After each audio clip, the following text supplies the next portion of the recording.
Purnia seat को लेकर अभी सबसे ज्यादा चर्चा हो रही है। इस बीच आरजेडी प्रत्याशी बीमा भारती ने बड़ा बयान दिया है। बीमा भारती ने कहा है कि पप्पू यादव की पत्नी रंजीता रंजन उनकी रैली में शामिल हो सकती हैं।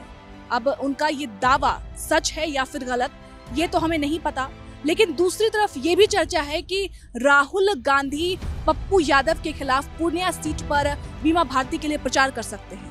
खैर, पहले आपको बीमा भारती का ये बयान सुनाते हैं जिसमें वो दावा कर रही हैं कि उनकी जो रैली पूर्णिया में होने वाली है, उस रैली में पप्पू यादव की पत्नी रंजीता रंजन शामिल होंगी, जो कि अभी कांग्रेस की राष्ट्रीय प्रवक्ता हैं और राज्यसभा से सांसद हैं। बिल्कुल आएंगे और जितने भी हमारे कांग्रेस का वरिष्ठ नेता हैं सभी लोग हमारे प्रचार में आएंगे, क्योंकि महागठबंधन के उम्मीदवार हैं। तो जो हमारे प्रदेश अध्यक्ष है आदरणीय अखिलेश सिंह जी, वो भी प्रचार में आएंगे।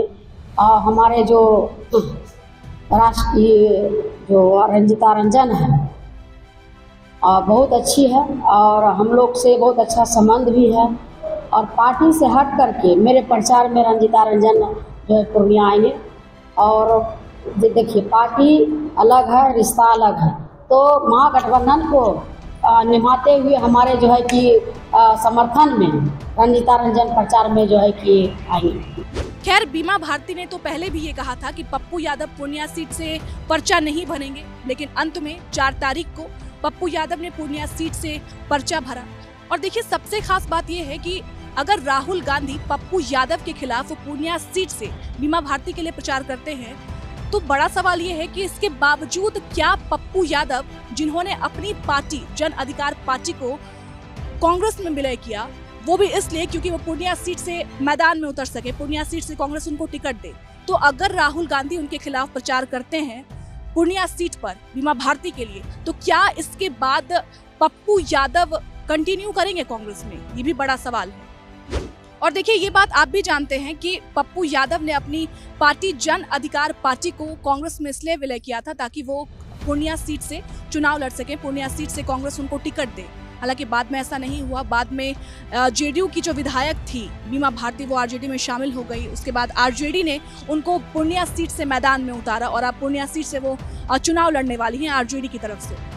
और आपको याद होगा, जब पप्पू यादव ने 4 तारीख को पूर्णिया सीट से निर्दलीय उम्मीदवार के तौर पर पर्चा भरा था, उसके बाद भी पप्पू यादव दावा कर रहे थे कि राहुल गांधी और सोनिया गांधी से उनको आशीर्वाद प्राप्त है।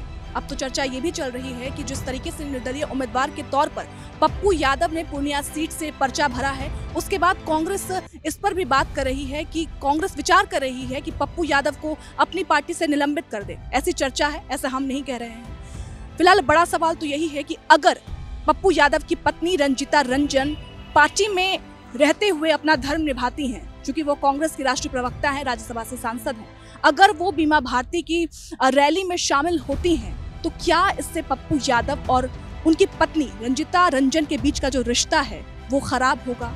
क्योंकि अभी तक अगर देखा जाए तो कांग्रेस पार्टी में रहते हुए रंजीता रंजन ने अपने पति पप्पू यादव के खिलाफ कोई ऐसी बयानबाजी नहीं दी है, कोई ऐसा बयान नहीं दिया है। और दूसरा सवाल ये भी है कि अगर राहुल गांधी पूर्णिया सीट से बीमा भारती के लिए प्रचार करते हैं, तो उसके बाद पप्पू यादव का अगला कदम क्या होगा, ये भी देखने वाली बात होगी। वीडियो जर्नलिस्ट रेहान खान के साथ मैं श्रुति, विस्तार न्यूज, दिल्ली।